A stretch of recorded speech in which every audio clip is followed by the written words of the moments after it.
Salut! Bună ziua tuturor! Sunteți la ZF Investiții România, programul nostru în care vrem să scoatem la iveală companiile care investesc în România, pentru că România are în acest moment nevoie de investiții. Chiar mă uitam puțin pe luna aprilie, investițiile străine, din păcate, sunt cu minus. Este pentru prima dată când, de fapt, este pentru a doua zi la 2 luni consecutiv în care investițiile străine sunt pe minus, deci ies mai mulți bani din România decât intră și din păcate dacă companiile nu investesc în România, dacă nu au o rațiune pentru care să investească aici în România, economia României nu își va reveni atât de repede. Astăzi avem 2 invitați, respectiv BOGDAN NEACștu, care este președintele CHEC Bank, care sunt partenerii noștri în acest program, și ne ducem la Pitești. Avem CHRISTOPHE DRIDI, care este directorul general al Dacia. Christophe, hello, how are you? Hello. Okay, you have to... Hello, bună ziua! Mulțumim pentru invitație.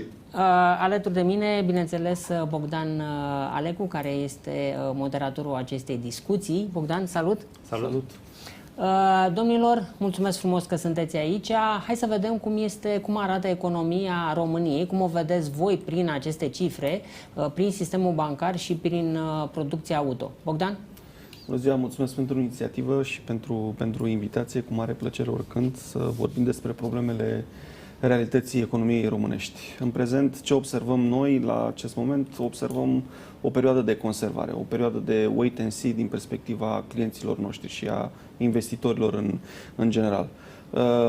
Observ, și aici poate că este elementul pozitiv al lucrurilor, faptul că antreprenorii și, în general, cetățenii României s-au întors cu un oarecare entuziasm înapoi din acest COVID și au revenit încet în câmpul muncii și să vadă până la urmă ce se întâmplă cu activitățile lor, dar manifestă o oarecare conservare, o oarecare perioadă în care ei își reevaluează planurile pe care le au și modalitățile în care pot să-și desfășoare activitatea în continuare. Asta cred că este partea bună a lucrurilor, faptul că au găsit resursele necesare să revină, să zic așa, înapoi în scaunele lor, în mijlocul activităților lor.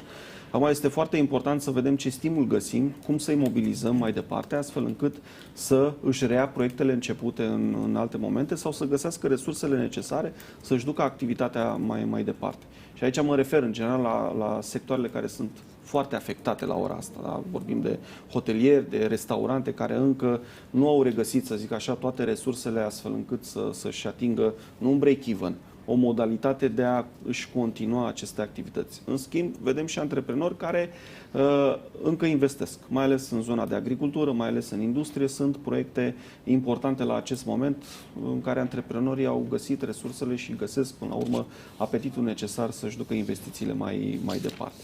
Probabil că trebuie cu grijă să vedem cum gestionăm aceste momente după ce, să spunem, acest episod a cam trecut. Sigur că mai sunt încă probleme din perspectiva sănătății, dar mă aștept încet să revenim la o normalitate. Trebuie să găsim, cum spuneam, resursele necesare, să vedem cum continuăm mai departe și cum reușim să creștem anumite sectoare și anumite business-uri. Vedeți un mai mare potențial în ceea ce privește producția? Vedem un mai mare potențial în ceea ce privește producția și ce considerăm noi că este foarte important este ca mari antreprenori să fie stimulați. Și aici cred că este și cumva și rolul guvernului, care deja a dat semnale că începe să facă astfel de discuții cu mari antreprenori, astfel încât să îi stimulăm odată să-și păstreze forța de muncă angajată prin diferite metode și în același timp să le oferim un mediu coerent în această perioadă, iată, cu destul de multe, să zic așa, cu destul de mult tumult, să le oferim totuși un mediu în care ei să-și desfășoare activitatea. Fie că vorbim de facilități locale, acolo unde și au centrele industriale, fie că vorbim de facilități fiscale, fie că vorbim de facilități astfel încât să-și continue investițiile în România. Cred că este foarte important noi, ca țară, să transmitem acest mesaj. Vedem cu toții că, totuși, după acest episod, economia României, din perspectivă financiară, se află într-un echilibru. Și aici cred că toată lumea poate să observe foarte ușor. Cursul este stabil, marjele de dobândă n-au cunoscut, să zic așa, fluctuații importante. Dimpotrivă, ne-am așezat pe un trend pozitiv, să dăm semnale pozitive cu toții, că în contextul lichidității masive pe care sistemul bancar românesc o are, pe baza dobânzilor într-o oarecare scădere, putem până la urmă să finanțăm foarte eficient economia reală. Dar evident că trebuie să o facem cu o mare responsabilitate. Înainte să trecem la Christophe, la Dacia, o întrebare, spre exemplu, astăzi Banca Națională a României a publicat datele privind situația indicatorilor mondiale pe luna mai și am văzut o creștere a depozitelor, o creștere a depozitelor mai mult a companiilor, dar este și o creștere a depozitelor populației, deci este o economisire, dar în partea cealaltă, la nivelul creditării, vedem o scădere. Deci continuă scăderea creditelor, sodului creditelor pentru populație și pentru companii. La tine ce a făcut CEC în această perioadă? CEC în această perioadă a încercat să aibă o atitudine constructivă, să zic așa, în contextul dat. În primul rând că noi am continuat finanțările. Da? Și pot să vă spun că până la sfârșitul acestei luni, cred că de la începutul anului cumulăm un volum nou de credite noi de aproximativ 2 miliarde 200 de lei, da? În toată această perioadă și continuăm acest ritm. E adevărat că suntem mai selectivi la nivelul anumitor tipuri de proiecte sau tipuri de industrii pe care le finanțăm, dar continuăm finanțarea. Ce pot să vă spun este că în rândul populației finanțarea și nivelul de creditare a scăzut semnificativ. De ce? Evident că un credit asumat înseamnă un risc și înseamnă totuși un pariu pentru viitor. Adică în sensul dacă poți face față să plătești acel credit și de aici populația devine un pic mai reticentă, mai intră într-o oarecare etapă de conservare. Economisirea a crescut pentru că probabil mai toți s-au gândit la un element de siguranță. Ce să fac cu puținul sau disponibilitățile pe care le am. Noi am încurajat economisirea în perioada asta și o să o încurajăm. Chiar dacă Banca Națională a dat acest semnal și este foarte important pentru economie să știm că lichiditățile se pot plasa în economia reală la dobânzi foarte atractive și ne încadrăm cumva pe acest trend de scădere, în rândul populației trebuie să acționăm oarecum cu foarte multă responsabilitate. Nu putem să ne grăbim acum dintr-o dată să scădem dobânzile la depozite. Da? Și noi nu o să facem treaba asta în aceeași viteză. E foarte important să dăm acest semnal de siguranță și de faptul că economiile românilor sunt protejate, cel puțin de inflație sau cel puțin există o contrabalansare din acest punct de vedere. Pe de altă parte, și pe noi ne interesează să consolidăm acest trend de economisire. O societate care are să zic așa, o pătură foarte importantă care economisește, până la urmă furnizează lichiditățile necesare pentru economia reală. Și iată că sistemul bancar românesc la acest moment nu s-a confruntat cu o fugă a capitalurilor. De ce? Pentru că avem totuși această bază sustenabilă. Și de asta, din punctul nostru de vedere, este foarte important să stimulăm acest tip de comportament și de asta nici nu ne grăbim să dăm dobânzile în jos în ce înseamnă atragerea de depozite. E foarte important în zona de creditare să înțelegem că antreprenorii au nevoie de finanțare. Unii, fie că au vrut să-și ducă la bun final proiectele deja începute, înainte de acest episod COVID, alții au găsit oportunități și trebuie sprijiniți, tocmai ca să antrenăm până la urmă prezența capitalurilor sau, stimularea formării de capital în această economie. Cu atât mai mult se dovedește că o economie devine mai stabilă cu cât această pătură a antreprenorului și în tandem multinaționalele găsesc o rațiune pentru care să-și dezvolte activitatea în România. Bun, mergem la Dacia. Christophe, Bogdan? Hello, Monsieur Dridi. Hello, Bogdan. Hello. Hello. Two important questions. How is the activity at Dacia right now at the plant? And when we will see the next increase in production? So first, thank you again, and thank you very much. Și vă scuzați, nu pot să vă răspund în românești. I'm very happy to tell you that currently we produce 1,250 cars every day. 1250 de mașini pe zi, which is already very good. And in comparison with many other plants, many other countries, is one of the best. And so we are very happy and we are very proud of this situation. To answer to your question, we will continue to increase. So in July, we will produce more than 1,300 per day, exactly 1,313 per day in July. That's the program. And on top of this, and which is a very, very good news, we will even work some Saturdays, thanks to the fact that de comenzii a revenit. So the European market has increased back. Do we see a recovery there? You know, we follow the recovery every day. And you know that most of our customers, it's true, they are in Western Europe countries. You know very well that March, April was terrible, even with dealers who were closed. May we started to increase again, and thanks. We see that thanks to the deconfinement, thanks to the measures taken by governments in Western European countries, if you take, for example, France, the orders at this date, we are 24th of June, are more important than this year than last year for the month of June. This is the example for France. But if I take some other countries, we see that the comments are similar as last year. It is the case in Italy, it's the case in Germany, even in UK and Spain. And this is very good because, as you know, these countries are our main markets. Do you have an idea for Czech Bank how to revive the internal market?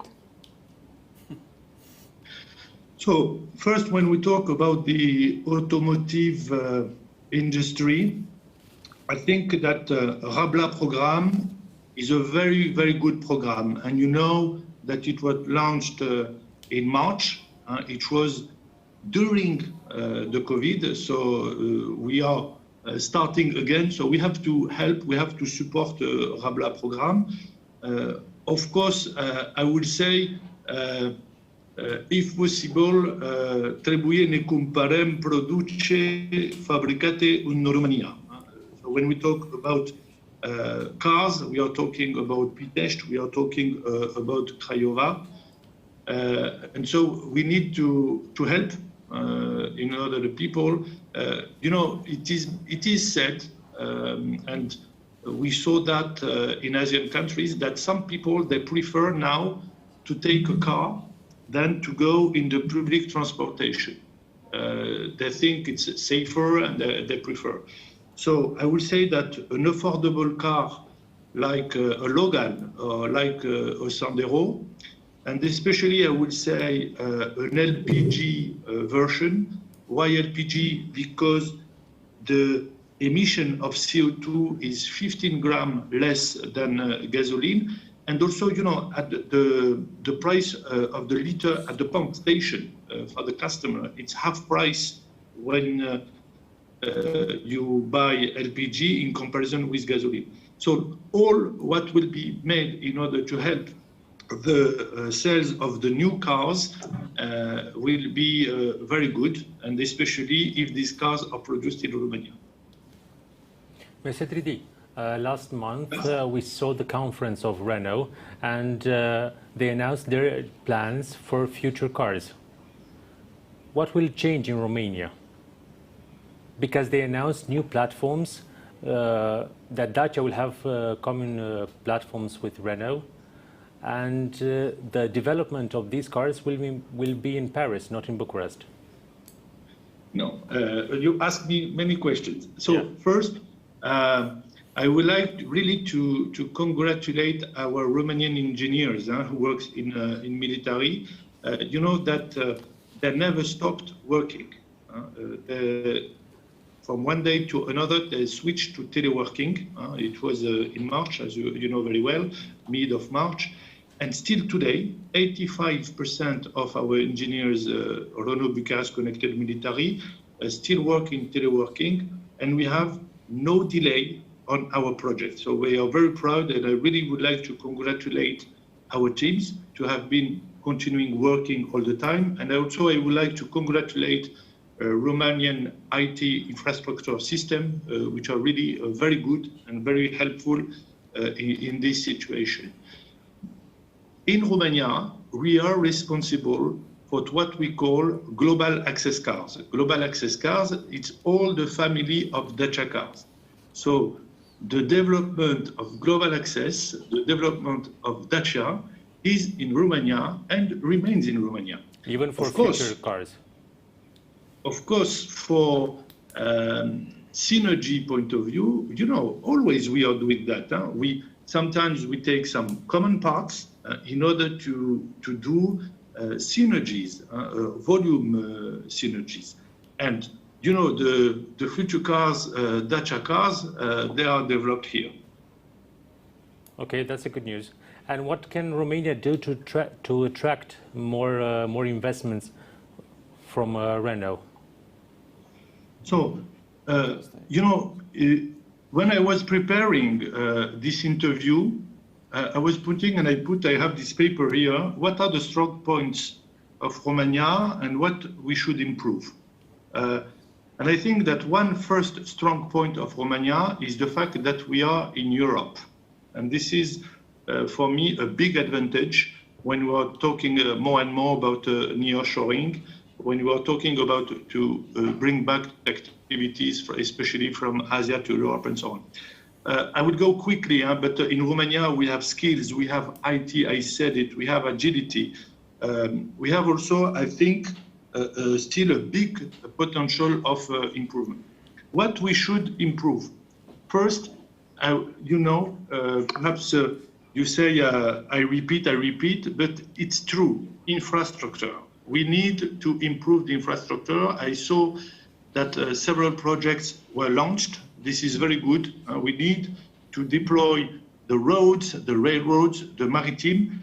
And please, I would like to add, in addition, to prepare Romania for tomorrow, we need to deploy the electric battery chargers infrastructure. You know, currently in Europe, there is 144,000 battery chargers. Din păcate, in Romania, currently we have only 810. There is a budget, there is a European fund, about 53 million euros. If we want to prepare Romania for tomorrow, we need to boost the installation of the battery chargers in all the country. For me, this is the first point, infrastructure. The second one, for me, which is very important, is digitalization. It's very important. I know that certain actions are taken in that direction. In order to be agile, to be more effective, it's very important to digitalize. I will take, you know, as an example, if you agree, concediu medical, adeverință pentru credit bancar, angajare. We have like this several processes for which it would be very important for Romania to be digitalized. And the third point would be to boost the local integration. If we want to be efficient, if we want to be competitive, and let me speak about the automotive industry that I know very well, we represent 14% of the GDP, 14% din PIB, 26% din exporturi.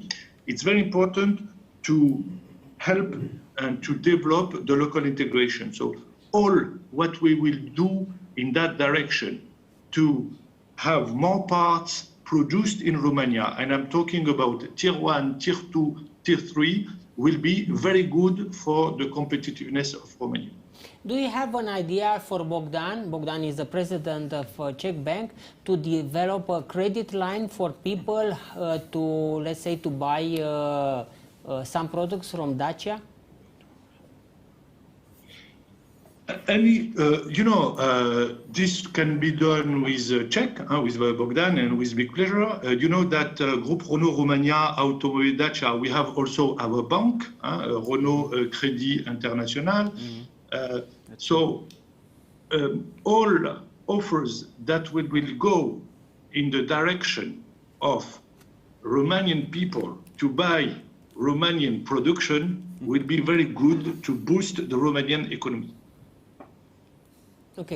Bogdan, deci Dacia este a doua cea mai mare companie din România, este cel mai mare exportator. Ce facem dacă nu avem aceste companii străine? Ar fi foarte rău. realmente ar fi foarte rău, pentru că ei sunt unii dintre jucătorii în piața locală care antrenează economia noastră și antrenează, până la urmă, prezența noastră și în alte piețe, ca să nu mai spun de stimulul asupra forței de muncă. Cred că ăsta ar fi un semnal foarte prost dacă din România s-ar retrage mari jucători. Și de asta vin și revin practic la ce am spus mai devreme. Este foarte important să găsim acel tip de înțelegere cu acești mari jucători, și străini și români, pe de altă parte, astfel încât să-și găsească locul în acest context în România și să cumva să aibă curajul să-și dezvolte proiectele pe mai departe. Este foarte important pentru țara noastră, tocmai pentru că suntem o țară membră a Uniunii Europene, tocmai pentru că am trecut deja prin niște experiențe din 2007 până în prezent și cred că este foarte important să consolidăm pe experiența acestor multinaționale. Cristophe vorbea despre o mai mare integrare a companiilor din România, să spunem, într-un produs final, cum este Dacia. Voi aveți clienți, companii românești care lucrează pentru Dacia și care, nu știu, depinde producția de acolo și în funcție de asta tu îi mărești sau îi scazi liniile de finanțare? Adică cum sunt discuțiile cu acești antreprenori? Avem clienți care lucrează mult în industria de automotive. Nu știu acum cât sunt care lucrează pentru Dacia sau pentru alte companii din vestul Europei, dar avem destul de mulți clienți care lucrează în această industrie. Pentru ei a fost foarte important ca mesaj să nu ajustăm acum liniile de creditare. Da? Pentru că ei încă nu pot să aibă o predictibilitate atât de mare asupra comenzilor la care trebuie să facă față sau la care trebuie să renunțe. Deocamdată noi ne-am menținut poziția de creditor. Dacă au avut proiecte noi de finanțat, i-am ajutat, dar acolo unde se presupune că urmează să-și reajusteze capacitățile de producție, deocamdată așteptăm să vedem ce fac. Da? Poziția noastră este în continuare de a sprijini și de a pune la dispoziție linii de finanțare și de a încuraja să-și asume și ei riscuri. Aici, sigur că nu putem să așteptăm tot timpul doar guvernul să facă niște pași. Guvernul cred că a dat un semnal. E foarte important ca și antreprenorii să se mobilizeze în acest context. Realmente foarte important. Fie să-și asume riscuri noi, roluri noi sau, de ce nu, piețe noi. Christophe, for Romania, it's a good to increase the production of auto in Romania, or to be not to take these risks because, you know, will be in 10 years will be more electrical vehicles, and the country has cars to diesel will suffer.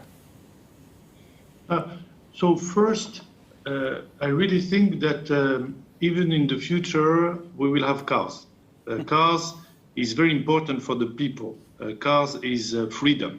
When you want to move from place A to place B, you need the way to move, to see your family, to go for weekend, to work, for everything. Diesel, you know, in Dacia, in Mioven, we don't produce diesel cars. We produce diesel cars, but we don't produce diesel engines. We produce in Mioven gasoline engines and GPL, LPG, as I said before. What we have to do is to prepare for the future. Yes, the future will be greener, and we have to go to these new technologies like hybrid cars, like electric cars. And so we have to prepare the future. To answer to your question, do we need to produce more car? We need to produce the car requested by our customers.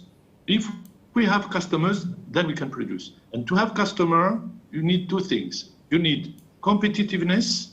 You have to have a product which is affordable, and of course, quality. Quality is mandatory for the cars. And I think that Romania can do both.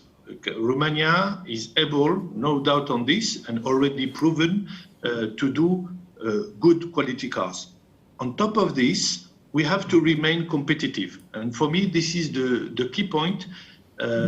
You know, industry auto în România este pentru mine o bijuterie.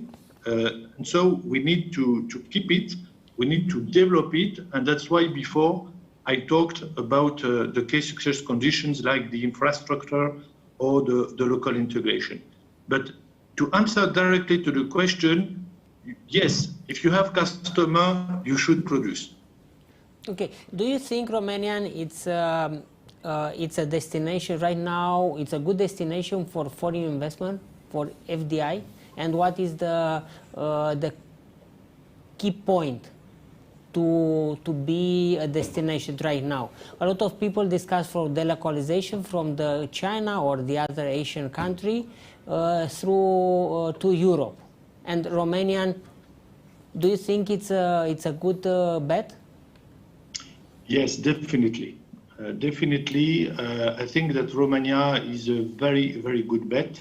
As I said before, Romania is in Europe, so this is a big advantage. Romania has very good high skills. Romania is agile. So this is a really good point for which definitely, yes, I would say we should bet, we should invest in Romania, definitely. What I will say is while preparing the future, to know exactly what is the direction. The direction is the local integration. The direction is hybrid electric cars. This is the future, so we have to go on that direction. We have the big opportunity being in Europe to have the European funds. So really, I think that we have to push and direct all these European funds in order to prepare the Romania of the future, the competitiveness of Romania. But to answer to your question, da, e bine să investim în Romania. And can we attract the production of the future Dacia electric to put it in Romania, not in China, not imported from China? So can we do something about it to change this? Because you said about the moving production from Asia to Europe. Can we accelerate this to attract directly the production of the future Dacia electric? No, accelerate, Bogdan, already, for me, it would not be possible. We have to prepare, as I said, the future. It's true, and it has been announced that a spring will come next year, and the production will be from China. Next steps, I hope, and I'm quite sure that it will be in Europe. The government said that will prepare a program for the biggest company in Romania. Your next investment depend on this program or not? It's independent. We analyze the whole market. We analyze the whole situation, and based on this, we try to be, as I said before, as agile as possible. Frankly, I would like to congratulate Romania for the way this crisis has been managed. Frankly speaking, it was very hard, very difficult to stop all the activity. We have been able to manage all our people with the technical unemployment first, then with what we call all the incentives in order to restart the activity. So all what we will do to support the local, in all Romania economy, industry will be very good. I was talking before about digital infrastructure, digitalization, local integration. This is very important. And I think that we will need also in Romania, some other countries in Europe, they have this flexibility. More than ever, we have to be adaptable. One very good skill, I was said before, advantage of Romania is to be agile. And for me, this is the important, this is the direction where we should go in order to be able to be competitive and to be attractive. Bogdan, până guvernul va prezenta programul pentru marile companii, pe care îl așteptăm de 2 săptămâni, ne uităm puțin la programul IMM Invest. Fondul de garantare ne-a răspuns, ne-a dat o situație statistică a creditelor aprobate în acest moment, deci 7360, un volum al finanțării garantate de 6 miliarde, s-au respins 12.121 de solicitări. În cazul CHEC Bank, care este situația? Situația la zi, dacă pot spune așa, este următoarea. Avem cam 4.000 de solicitări de credite prin programul IMM Invest, în care antreprenorii au ales CHEC Bank-ul ca și bancă în care pot să acceseze acest tip de credite. Până în prezent, banca a procesat cam 1200-1300 din aceste solicitări, din care aș putea spune cam 300 de aplicații sunt în curs de implementare.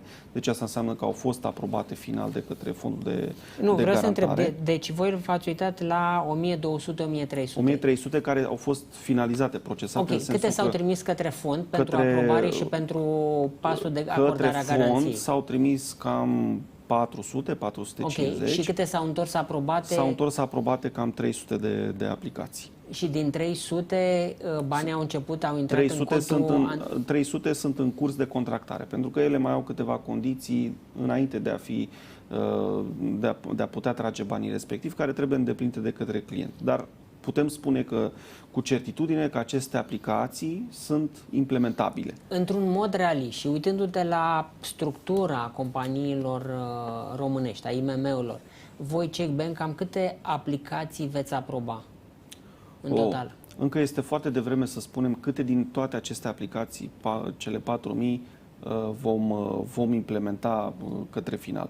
Observăm câteva lucruri în acest moment. Fie clienții nu aduc documentele, deci ceea ce înseamnă că încă nu sunt pregătiți să acceseze, sau este și o problemă, dacă vreți, de acest readiness sau cât de educați sunt să înțeleagă toate aceste lucruri, și aici facem și noi un efort de consiliere destul de mare. De asta și am implicat cumva prin competențe direct către sucursale, tocmai ca să existe această fluiditate în operarea programului. Fie o parte dintre clienți, chiar dacă apelează la IMM Invest, în realitate nu sunt pregătiți să susțină un program de investiții cu acești bani. Și atunci, adică n-au o idee, n-au un proiect atât de bine pregătit și atât de bine finalizat, astfel încât să fie gata de finanțare. Și aici noi ce le-am recomandat lor este să-și ia timpul necesar și să pregătească acest proiect de finanțare. Pentru că programul IMM Invest se derulează până la finalul acestui an. E adevărat, se poate pune problema în sistem la un moment dat să se redistribuie aceste fonduri între bănci. Pe de altă parte, tot guvernul a spus că există flexibilitate în momentul în care se va discuta sau, se va pune problema de a suplimenta aceste fonduri, chiar să se ia niște decizii în acest sens. Și am văzut că deja s-au făcut pași foarte importanți. Deci e bine acum ca acești antreprenori să-și înțeleagă foarte bine business-ul și mai ales programele viitoare în care pot să investească, tocmai ca acești bani să fie eficient utilizați. Altfel nu o să se vadă rostul. Companiile spun că acest program este birocratic, da? Ascunde niște condiții care la un moment dat s-ar putea să se întoarcă împotriva lor. Întrebarea este de ce, adică nu mai bine rămân la un credit obișnuit? Adică cât câștigă? Câștigă foarte mult prin garanția statului. Da? Faptul că statul a ofertat acest sistem de a garanta sau a co-garanta, mai bine spus, aceste fonduri, cred că este cel mai important. Bun, asta este pentru tine, garanția este pentru tine. Nu este doar pentru mine, este și pentru acel client care n-a reușit să acumuleze din business-ul pe care îl face, să acumuleze garanții reale care pot fi oferite în contrapartida unui credit bancar, și este foarte important. Nu poți să creditezi tot timpul fără să ai un anumit grad de garantare. În plus, este foarte important că îl responsabilizează pe el, ca și antreprenor, să-și facă programul până la capăt.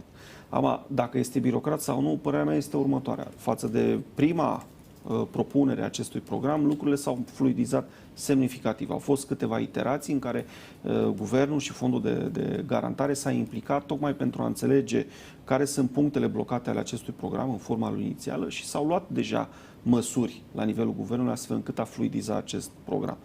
Dacă este birocrat pentru unii sau dacă este prea puțin birocrat sau prea ușor, aici știți cum e, fiecare îl interpretează după cât de repede îi se pun la dispoziție acești bani.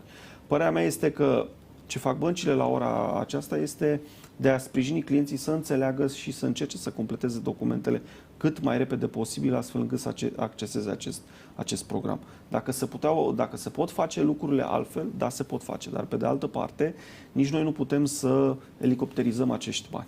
Da? Și vreau să fie bine înțeles acest lucru. Trebuie să avem o anumită rațiune și o anumită consecvență în momentul în care analizăm aceste dosare de credit și în momentul în care plasăm aceste finanțări. În primul rând vorbim de o garanție a statului, da? E o responsabilitate în plus. Da? Nu putem să ne jucăm cu aceste fonduri pentru că ele sunt limitate. Da? Dacă lucrurile merg într-o anumită direcție, statul nu poate să intervină oricând în această economie și să pună la dispoziție tot timpul astfel de programe. Deci trebuie un pic de grijă față de această resursă. De asta ne comportăm așa. Bun, dacă cineva nu intră în acest program, IMM Invest, voi ca și bancă îl finanțați în continuare? Avem situații în care în loc să intre în IMM Invest, că nu se califică din vari motive sau că se califică, noi putem pune la dispoziție linii care să cumva să meciuiască, să zic așa, nevoia de fonduri de investiții pe care acel client o are. E adevărat că sunt alte condiții.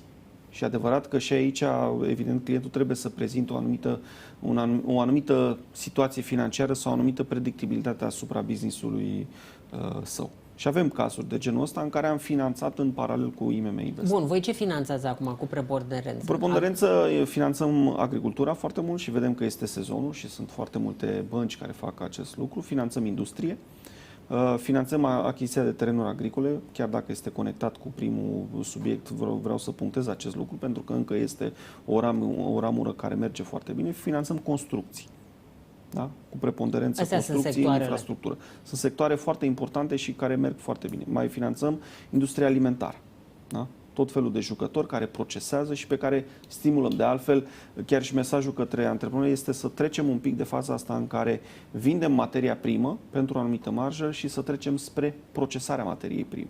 Și apropo de ce spunea și Dridi mai devreme, investițiile în tehnologie și mai ales în ce înseamnă procesarea materiilor prime, cred că vor aduce foarte mult câștig României. Apropo de cât de atractivă poate fi România la acest moment. Avem foarte multe, suntem o țară foarte înzestrată, din multe puncte de vedere. Și cu resurse umană, și cu tehnologie, dacă ne ținem de aceste investiții, dar mai ales cu materii prime. Bun, asta știm, dar lucrurile merg foarte, foarte greu. Merg foarte greu, asta înseamnă și noi să ne mobilizăm. Nu putem doar să așteptăm că cineva va veni așa o mână ascunsă și ne va pregăti. Asta spunea și Didi, trebuie în permanență să fim pregătiți. Da? Deciziile multinaționalelor, știți că ei iau decizii cu foarte mult timp înainte, nu doar cu 6 luni, cu mulți ani înainte, în momentul în care își relocă o activitate sau în care, să zic așa, construiesc mai mult în planturile dintr-o anumită țară. Evident că cu cât vom fi mai bine pregătiți, cu atât vom fi mai atractivi. Și cred că este un foarte bun moment să investim în acest readiness, da, al economiei. Economia e stabilă acum, cât de cât. Da? Și trebuie să capitalizăm acest câștig, dacă se poate spune, din acest episod. Din estimările voastre, când vom ajunge la nivelul din 2019? Că fiecare trebuie să-și facă bugetul. Și aceeași întrebare cred că pentru Christophe. Undeva în a doua jumătate a anului viitor. A doua jumătate. Christophe, the recovery in Romania, when will be? If you agree, I would not answer for the economy of Romania. I can tell about the automotive industry. I like very simple figures. Before COVID, we were producing 1,400 cars per day.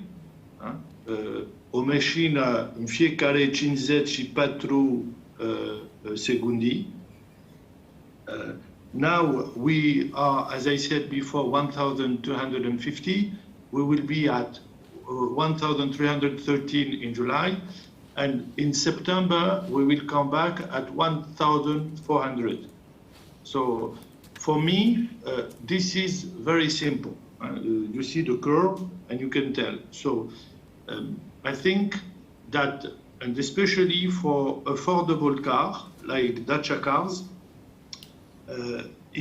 Because it's a good answer, especially during a crisis, and I said even for the green version with the LPG versions, I think that we are already recovering very well, and I think that from September, October, then we hope we'll not have a second wave, because this is another story. If this, I don't know. What is very important is, and really I'm proud of what I saw, it's how we reacted, how we were, as I said before, agile, to put in place all the necessary measures to protect our employees. This was the priority, of course, the safety, the health of our employees. But then, now, as we say, așa e viața, we need to adapt, we need to do again, because the best way to keep the activity, the best way to keep our job, and the best way to continue and to prepare the future, of course, is to work, and to analyze every day and to be agile. As said Bogdan, trebuie ne pregătim. We don't have just to stay on our chairs. We need to prepare the future. And frankly, I insist, there is a lot of advantages in Romania. There is a lot of opportunities in this period to invest in this period. And you know, it's like when the train goes, you have to jump in the train. And I think it's the time. The train is here, so we should jump in the train. So after you finish the mandate to Renault, to Dacia, you'll decided to stay here in Romania and to start a new business. I like a lot Romania, so I cannot tell you where I will be later, but I'm here since 2016. 4 ani sunt aici în Romania, and I like, yes, it's true, that I like living here in Romania. So it is better to be now in this crisis in Romania than in France? Cred că da. Can we attract more suppliers now, or all their investment are put on hold right now because of the pandemic? No, excellent question, Bogdan. Thank you very much. No, it's the right timing to attract new suppliers. You know, I've been living in Japan. Now it's 20 years ago. You know, in Japanese, to say crisis, in Japanese, it's kiki. And you know, the Japanese, they write with kanji, with ideograms. The first ideogram means catastrophe. The second ideogram means opportunity. And I really think that we are at this stage of opportunity. So we have to help to support all possible local integration. Of course, we have to help and support, this is very important in this period, the already existing supplier in Romania. This is very important, especially in this period. I heard the question, you know, when you have one job in Dacia, you have 10 jobs in Romania for the suppliers. The factor is 10. And of course, we have international suppliers, but we have also 100%, 100% Romanian suppliers. And we want to continue. And our responsibility, especially in this period, of course, is to protect the job of all our employees. This is very important, but it's also to protect our suppliers during this special period. And to answer to your question, Bogdan, I was looking the list of all the parts we are currently implementing in Romania. I'm very happy. We need to push. We need to continue. It's a never-ending story, the local integration. The local integration, you know, it's like a direction. It's a direction. You have to take it and never stop it. And as I said, not only the tier 1, also the tier 2, the tier 3 supplier. And the more the local integration will be important, the more the Romanian automotive industry will be competitive. Bogdan, voi ce nu finanțați în acest moment? Adică care sunt sectoarele pe care voi le considerați cu risc în viitor? Acum, bineînțeles, este industria Horeca, este industria de transporturi din cauza închiderii economiei. Dar chiar și Horeca finanțăm. Chiar și Horeca. Chiar și Horeca finanțăm și avem clienții noștri tradiționali, dar avem și clienți mai. Iată, aș putea spune că ieri a venit chiar la mine un proprietar de rețele de cafenele, care a fost sever afectat în această perioadă, să caute o posibilitate de a colabora. Și cred că o să găsim o soluție pentru el. O combinație între IMM Invest și soluțiile noastre. Deci, chiar și pentru aceste sectoare grav afectate, noi căutăm soluții. Evident că există și clienți care nu se califică nicicum și realmente, cu părere de rău, nu prea avem ce să facem. N-aș putea spune că am un sector pe care l-am exclus din lista de finanțare. Aș putea spune mai degrabă faptul că suntem mai selectivi pe sectoarele care au fost foarte grav afectate. Ne uităm cu mare atenție la zona de real estate, pentru că încă nu știm în ce direcție sau cât de mult se va ajusta sau cum se va ajusta. Dar voi vă uitați pe real estate din perspectiva unui dezvoltator care vrea să ridice ceva sau din perspectiva unui client care vrea să cumpere un apartament și are nevoie de un credit? Și dintr-o perspectivă și din alta. Pentru că acel client care vrea un credit ipotecar cumpără o casă într-un ansamblu sau nou sau vechi. Da? Și evident că aici contează foarte mult, pentru că el reprezintă cererea și are finanțarea până la urmă pusă la dispoziție de către o bancă, de către noi, și dezvoltatorul care reprezintă oferta până la urmă și trebuie să vedem în ce echilibru sunt toate aceste componente. Unii au deja apartamentele pe stoc și ne uităm să vedem dacă gradul, să zic așa, de valorificare a acestor apartamente se menține sau în ce manieră se ajustează. Încă nu pot să spun că sunt semnale în acest segment care să ne îngrijoreze, dar trebuie să mai așteptăm până când vom vedea cum se consolidează acest trend. Ce pot să spun este că noi suntem destul de selectivi în zona asta, finanțăm câteva proiecte, chiar avem unele noi acum în curs de discuții, finanțăm și persoane fizice, v-am spus și mai la început, persoanele fizice deocamdată au slăbit un pic ritmul care accesează credite. De ce? Ține de puterea lor de cumpărare și de siguranța veniturilor viitoare și cred că este, dacă vreți, ceva firesc până la urmă în rândul populației să se manifeste în această manieră. Deci, revenind, nu pot să spun că am exclus un segment, ne uităm foarte atent la toate aceste lucruri, finanțăm foarte mult agricultura și construcțiile și producția. Aici, să zic așa, considerăm noi că sunt segmentele care pot fi câștigătoare în această perioadă și le încurajăm în a asuma proiecte noi. Spre exemplu, avem o scădere de dobândă și la Banca Națională și roborul în ultimele zile a crescut puțin, are crescut puțin. Acest trend de scădere a dobânzilor, până unde poate merge? În Europa avem dobânzi negative. În România, după știința mea, voi nu puteți la depozite să dați dobânzi negative pentru că așa sunt contracte, adică așa este legislația. Bine, vedeți, acum depinde foarte mult și de cum va reacționa economia la toți acești stimuli. Cât de jos se poate duce, cred că mai degrabă cei care, Banca Națională, sunt cei mai îndreptățiți să poată să spună acest lucru. Ce cred că este foarte important este că au dat un semnal. Da? Acum contează foarte mult cum noi, băncile, încercăm să creștem gradul de intermediere financiară. Da? Deci, practic, să ducem aceste lichidități care devin din ce în ce mai ieftine și din ce în ce mai atrăgătoare, să le ducem în economia reală. Practic, să finanțăm dezvoltare. Da? Cred că aici este foarte important să ne focusăm. Dar un proiect depinde de nivelul de dobândă sau mai degrabă depinde de piață? Depinde și de proiectul de dobândă. Marja are un cuvânt de spus în cash flow-ul proiectului respectiv. Da? Și evident că ne uităm la lucrul ăsta, pentru că pe mine mă interesează ca bancher capacitatea de rambursare a clientului respectiv, nu neapărat garanție.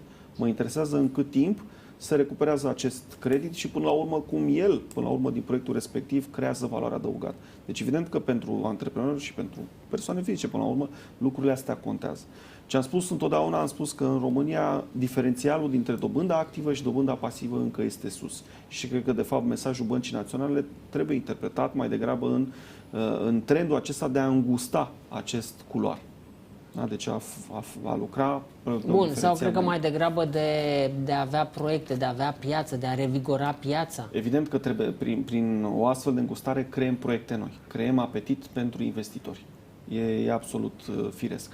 Vom vedea însă în cât timp vom putea să facem lucrul ăsta. Evident că ne-am dorit să o facem cât mai repede, dar nici nu poți să duci dobânzile dintr-o dată foarte jos pentru că dai un alt fel de semnal de instabilitate. Și deci totul cu un echilibru trebuie să ne jucăm acest rol. Christophe, for you, as a CEO of Dacia, what is the main problem right now? The production is up, so the production is not a problem, but other problem? So for me, first, I don't like the word problem. I prefer I prefer or the action. challenges. What we should do. Challenge. Yes, thank you very much. As I said before, digitalizare. Still we have many papers and documents and so on. If we can simplify, frankly, for the efficiency to be more competitive. This is, many times I call good cholesterol and bad cholesterol. I think that digitalization is good cholesterol. Yeah, so, and you have a good cholesterol or bad cholesterol? You like a person? Like a person, I should check. I don't know. Okay. So first of all, digitalization. Okay. Digitalization. Less paper. Less paper. Second, flexibility. We don't know, I don't know what will happen at the end of this year, but we need to be prepared. Trebuie să ne pregătim. Acum știm. So we need to prepare. So for me, flexibility is very important. And as I said before, all what is related to infrastructure and to local integration. For me, these are our priorities. And then, as a director general, with my team, we fight to find the new markets, to find the new customers, in order to fulfill every day Mioven plant, because this is our responsibility. If Mioven plant is full, then we have activity. If we have activity, we have jobs for our employees and also for our suppliers. Two more questions from my side. Please, Bogdan. How is the competition right now between Morocco and Romania when it comes to production? And is it possible for you to find new markets for Dacia to export cars from Romania? Thank you for these two very good questions. So first, yes, Morocco is a competitor for us. Is in competition and they produce Dacia cars. They are exporting Dacia cars to Western Europe countries. So we are in competition. So for me, it's very clear and very simple. Always we have to be better. Always we have to be more productive, more efficient. And that's why it's important. I was talking about digitalization. That's why I was talking about flexibility.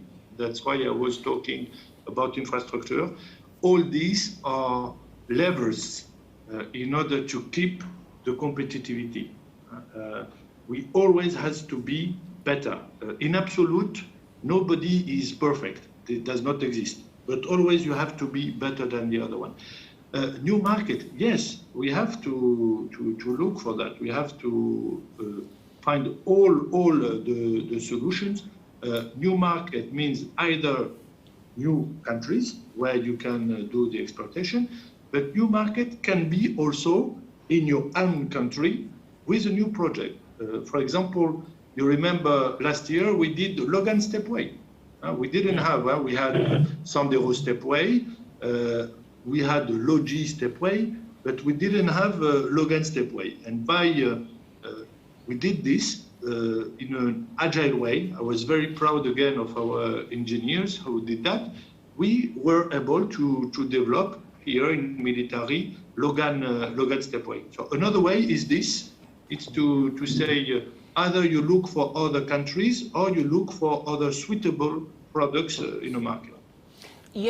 When you take a credit line, you take from Romanian banks or from the headquarters?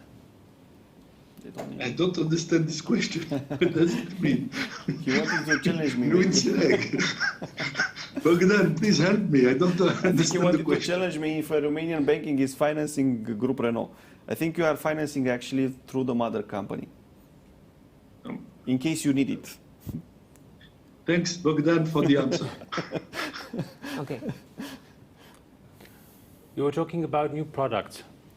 Will we see something new from Dacia this year, maybe in autumn? What should we expect this year? Bogdan, you know very well that I'm asking you because we saw I many cannot, spy photos of possible Sander or always. Logan. No, but always, you can imagine that we have 3,200 engineers who are working in military. So, of course, they're working on projects. And even I told you that during COVID, I was very proud of the team who continued to work in teleworking.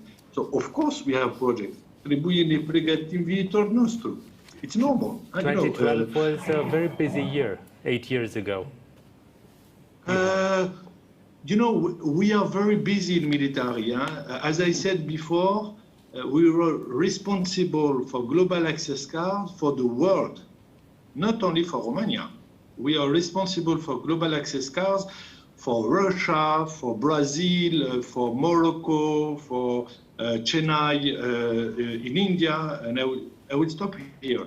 We have 11 plants which produce Dacia cars. So, RTR, Renault Technology Romania in military, is very busy, and I'm very happy that they are busy, and they will continue to be busy. How do you think the pandemic will change the car industry worldwide? First, I think that going to greener car will continue. This is very important for all the planet. This is very important for the environment. This is very important to everybody. So we need to continue in the direction of a cleaner car. So I hope that we will succeed, for example, in Romania, to stop this invasion of used car that we have, the second-hand cars that we have. For me, this is completely unbelievable and unacceptable that we have this used car invading Romania. Then, for the automotive industry of the future, as we said, it will be, and I'm very happy, more localized. It will be, as we said before, with more local integration. To bring some small parts from the other side of the world, it's meaningless. For many reasons. For logistic cost point of view, from carbon print point of view, from stock. For all the logistic chain, even from quality point of view. If you have a quality concern, the reactivity is not quick enough. So I'm sure that we will go in that direction. What I'm also sure, I'm sure that the automotive industry is very important for a country. When I see some other countries who have let the automotive industry leave the country, now they try to reindustrialize, they try to come in. So I hope that Romania will keep the automotive industry, will continue to develop it. As I said before, one job in Dacia means 10 jobs at the suppliers in Romania. So we are talking in Automobile Dacia, Group Renault Romania, we are 18,000 people working. Can you imagine the number of persons, the number of employees? So that's why, Bogdan, if you remember, it's you who supported me and who tell me in Romania, auto industry este o bijuterie. I could not find the word in Romanian. If you remember, it's you who gave me this name. And I really think that automobile industry is a bijuterie and that we have to take care of it. And we all know that, I like gardening. I think the business is the same. You have time, you have to prepare. You have to prepare the land, you have and then you have the fruits. If we want to have the fruits in 5 years, if we want to have the fruits in 10 years, we have to prepare now. We have to prepare now. There is a big change in the automotive industry.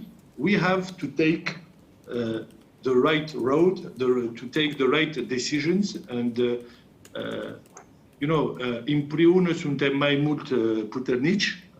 It's not only the economy, it's also with the authorities. It's also, we are working also with the universities. It's together that we have to prepare this big change in order to be strong tomorrow. So you like land, yeah?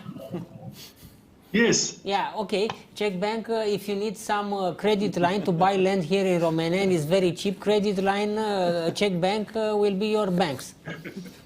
I think, Bogdan, it's better to have a project like Prima Mașina. You have many youngs in Romania. I prefer this kind of program, Noul program va fi primul pământ, adică să-ți iei un hectar să...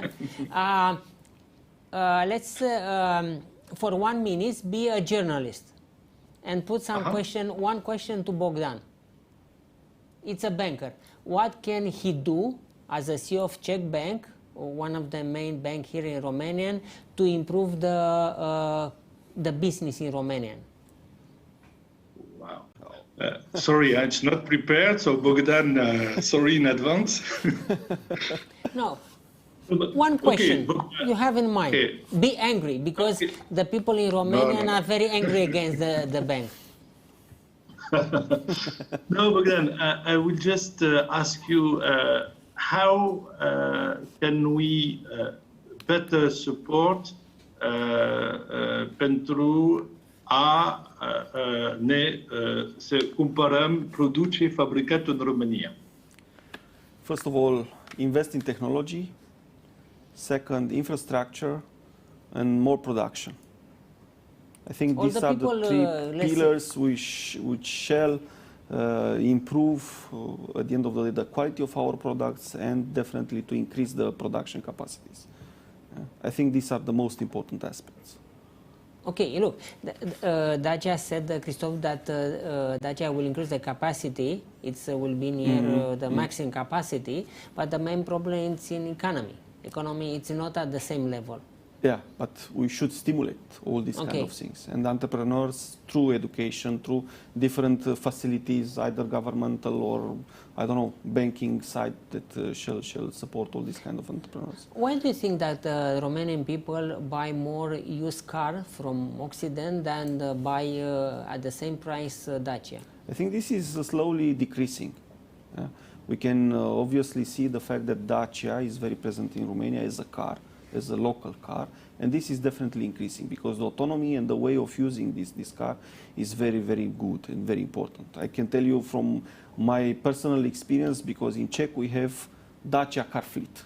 Okay. Yeah? Almost 600 cars are Dacia, and are very easy to be used and very, very economical to be used.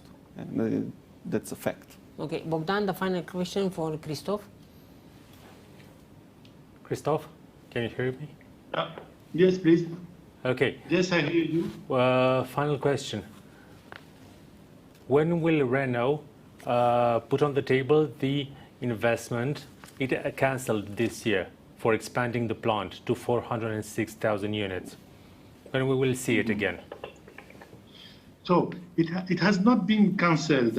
It has been suspended. Okay. Until when? Suspend that.